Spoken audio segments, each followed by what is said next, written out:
Cutting across live to Rahul Gandhi's interaction with Raghuram Rajan. On and what is going to happen with this virus, and in particular with our economy. And I thought interesting way to answer some of those questions for myself and for some of those people would be to have a conversation with you and get a sense of what you're thinking. Thanks for having me, and thanks for opening this conversation. I think it's very important in these times to have as much information on these issues as one can get, and for the public to be as informed as possible. One of the big issues that I have, and one of the things I'm thinking about, is how we should think about opening up the economy. Which are the parts you think of the economy that are critical to be opened up, and what's the sequence of opening up? It's a great question, because I think as we turn from trying to bend the curve on infections and preventing hospitals and medical facilities from being overwhelmed, we have to start thinking about restarting people's livelihoods. It's all too easy to have a lockdown forever, but obviously that is unsustainable for the economy. So it has to be a sequencing. First, the places where you can maintain distancing, and it's not just distancing in the workplace, it's also distancing to and fro from the workplace, the transportation structure. Do people have private means of transport, their cycles or their scooters, or even cars? Or do they depend on public transport? And if it's public transport, how do you maintain distance in public transport? So there's a lot of work that needs to be done, both on creating the structures, as well as ensuring at the workplace it is relatively safe, as well as ensuring if there are accidents, there are fresh cases, how do you isolate quickly without having to go to a second lockdown or a third lockdown? Those will be devastating if we have to go there. That's what a lot of people say, that if you get into a cyclical lockdown, if you open up and then you're forced to shut down, and then you open up and you're forced to shut down again, then that is devastating for economic activity, because it would completely destroy trust. Would you agree with that? I think that's right, because that would suggest, take even a second lockdown. It means that you haven't been completely successful in doing in reopening, and that raises questions of if you reopen again, will you go into a third lockdown? So it does diminish credibility. That said, I don't think we have to aim for 100% sort of success, that is 0 cases when we open up. That's unachievable. What we have to do is manage the reopening so that when there are cases, we isolate them. But at the heart of that management, knowing which areas are having heavy infections, which areas are not, at the heart of that process, of course, is testing. And there's a sense in India, and that the testing capability is in itself limited. That we're a big country, and that our ability to test, like the United States or like the European countries, is comparatively limited. So how would you think about it with a sort of low level of testing? I mean, would you? It's a great question, because take the United States right now. It's ramped up to about 150,000 tests per day. But the consensus amongst experts, certainly the epidemiologists, is that to really be confident about opening up, you have to triple that to 500,000 tests a day at least. And some are talking of numbers in the millions.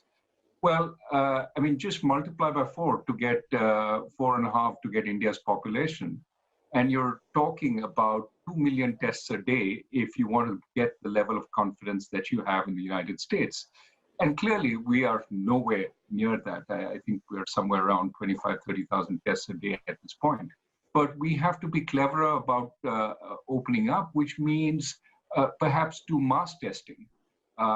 Take 1,000 samples, and then check in a mass way whether there is any sign of the virus in those 1,000 samples. And if you do find that, then go deeper into that particular sample and check who it might be. But this way, these are ways of testing which reduce the burden on the test infrastructure and can allow us to try and vet much more. It's in some sense less intensive, but it is cleverer. We have to be cleverer about the reopening because we simply can't wait till we have that kind of facility. There's going to be the impact of the virus, and then after some time, there's going to be the impact on the economy, a sort of blowback impact that is going to come, real impact that is going to come a couple months from now. How do you sort of make the balance between fighting the virus right now and fighting the consequences of the virus 3 or 4 months down the line? I think there has to be a prioritization because our capacities and our resources are limited. Certainly our financial, fiscal resources are more limited than the West. So what we need to do is decide how do we keep this economy together so that when we reopen up, it's sort of able to walk off the sick bed and not be impaired at that point. So most immediately, I think keep people well and alive. Food is extremely important. Reach it to every place. Places our public distribution system does not go. Amartya Sen and Abhijit Banerjee and I have talked about temporary ration cards, for example, for people who don't have access. But you have to treat this pandemic as a situation which is unprecedented.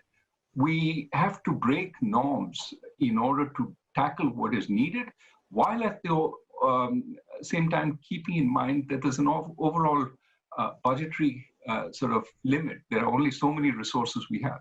What do you think about the agricultural sector and the workers, migrant workers? How should we be thinking about their finances? Well, this is where I think the efforts we made on direct benefits transfers sort of needs to be realized at this point. All the ways we transfer to relatively poor people, we need to take a call on that. We have different ways of accessing through widows' pensions, through the Manrega rolls, and we need to say, look, these are people who don't have a job right now, who don't have a livelihood. And for the next 3 or 4 months, while this uncertainty is on, we're going to support them. But in terms of the sort of priority, keeping people alive and keeping them from having to go onto the street, in protest or looking for work is probably useful at a time of lockdown.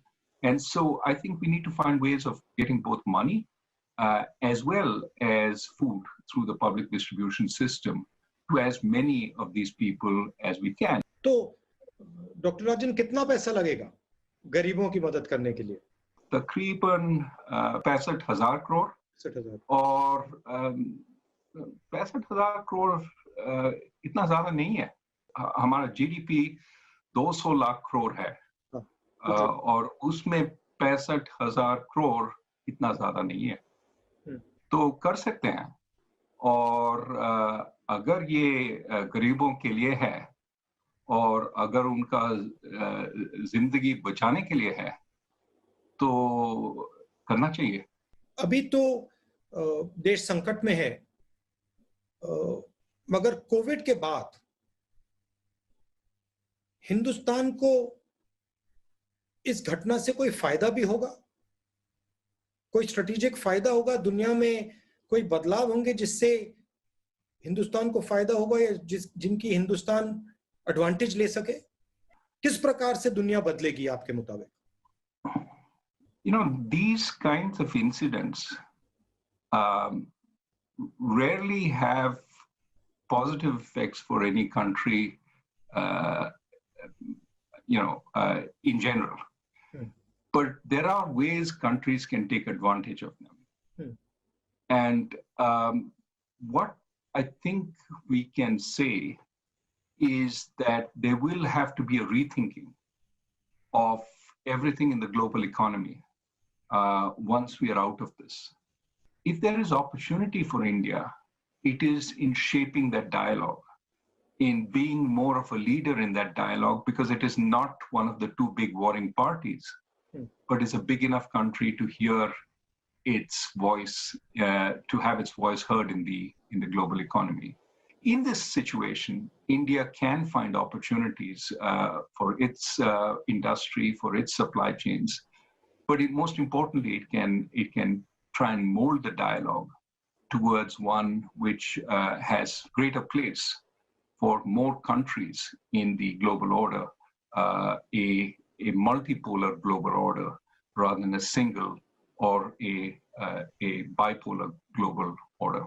Don't you think there's a crisis of centralization? That there is too much centralization of power taking place and the conversations are stopping? I mean, I think it would, conversations would help a lot of these problems that you're talking about. But it sort of breaks down for some reason. I do believe that decentralization is important both for bringing more local information to work, something we talked about earlier, but also about giving empowerment to the people. What you see across the world is a great sense of disempowerment. Decisions are being made elsewhere, not by me. Yeah. I have a vote, but that elects somebody in a far-off place. My local sort of panchayat or state government has less power. They don't feel they can, alter anything, and so they become prey to a different set of force. I would ask you the same question. I mean, do you see this whole, Panchayati Raj, which Rajiv Gandhi your father brought back? What effect has that had, and has that been beneficial? It's had a huge effect, but I'm sorry to say it's in retreat. So a lot of the forward movement on Panchayati Raj that had taken place, we are now moving back to a sort of bureaucratic, DM-based structure or a bureaucrat-based structure. And if you look at the southern states, they are doing a better job because they are actually more decentralized. And the northern states are centralizing power, and they're taking away power from the panchayats and the sort of grassroots organization. The closer decisions are taken to people, the more ability they have to keep a check on those decisions. So I think it's an causing this at a global level. Why do you think we're having this sort of massive centralization and stopping a conversation? What do you think there's a central cause, or do you think there are a number of? I do think there is a cause, and I think it is the global markets, right? There is a sense that if markets globalize, market participants, firms, for example, want to see the same rules everywhere. They want to see the same coordinating structure everywhere. They want to see the same government everywhere, because that then gives them confidence. That attempt at uniformity takes away power from the sort of local or national governments. Of course, in addition, there is the bureaucratic temptation to centralize. If I can grab the power, why not? And so that is a constant desire to, if you're providing funding to the states, here are the rules that you must obey in order to get this funding. Not, I will give you this funding, no questions asked, because I know you've also been elected, and you will have to have a sense of what is appropriate for you. There's a new model also out, which is the authoritarian model, which is questioning the sort of liberal model, and it's a different way of doing work, and it seems to be more and more rising in more and more places. Do you think it's going to get pushed back? I don't know, because the central authoritarian model, the strong figure, in a world where you're powerless, is sometimes appealing. Especially if you can develop a personal rapport with that figure, and you feel they believe in me, they care for the people. The problem with that is the authoritarian figure can develop their own sort of sense of, yes, I am the power of the people. Yeah. And therefore, whatever I say goes. My rules apply, not the checks and balances, not the institutions, not the decentralized structure. Everything is going to go through me. The sort of historically, what has happened is that has put too much weight on that center. And eventually that collapses. But clearly, something has gone wrong with the global economic system. I mean, that's pretty clear, right? Would that be a fair statement? I think that's a fair statement, that it's not working for a lot of people. The growing inequality of incomes and wealth in developed countries is certainly a source of the concern. The precariousness of jobs, the so-called precariat, is another source of concern. You have these gig jobs without any sense of whether you will have income tomorrow. And of course, we've seen during the pandemic, many of these people don't have any support. They have lost out on both incomes as well as their safety net. Therefore, what we have today is both a problem of slowing growth. So we cannot dispense with markets. We do need growth. But we also have a problem of stuck or inadequate distribution. People aren't getting the fruits of that growth in the same ways. Many people are being left out. And so we need to think about both sides. And that's why I think rather than focus on distributing output, distribute opportunity. You know, it's interesting that you said that infrastructure connects people and that gives opportunity. But if there is division and hatred, that disconnects people. That's also infrastructure. There's an infrastructure of division and infrastructure of hatred. And that causes as big a problem. Absolutely. I think social harmony is a public good. Having everybody believe that they're part of the system and equal part of the system is essential. We cannot afford to be a house divided, especially in these times when our challenges are so big. And so I would prefer to put, our founding fathers, people who wrote our constitution, and the early sort of administrations. That's something I've been spending some time sort of relearning. And those people realized that there were some issues which you wanted to put on a shelf and not touch. Because if we got into those issues, we would spend a long time fighting each other. Also, you tend to divide and look backwards into history when you're struggling with a forward vision. So I think I like what you said about India needs a new vision. What would be the elements of that in your view? Of course, you mentioned in infrastructure, education, healthcare, but how would it be different than the last 30 years or 20 years? What would be the pillars that would be different? Well, I think that on the one hand, you need to create capabilities. The elements of creating capabilities is, better education, better healthcare, better infrastructure. And remember, when we talk about creating these capabilities, we have to walk the talk. But we also, make no mistake, need to rethink what our industrial and market system looks like. We still have the remnants of the old license permit Raj. And we need to figure out how we go to a place where the accent is on creating many, many more new jobs of a good quality. And there, more freedom, trust but verify is a good idea there. What's amazed me and is how important mahal is to economics. Sentiment, how important sentiment and trust is to economics. And one of the things I'm finding during this COVID issue is that the real problem is the trust issue. People don't quite understand what is going to happen next. And so there is fear in the system. You talked about unemployment. We had a big high level of unemployment that's now going to be massive. How do we think about unemployment going forward 2-3 months from now, when the impact of this thing actually hits?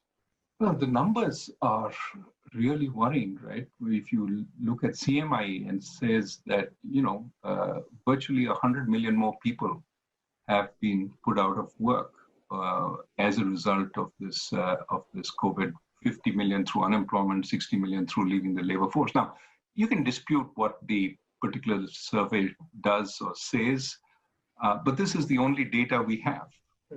And the numbers are just mind-boggling. I think, again, this says we need to open up in a measured way, but as fast as possible.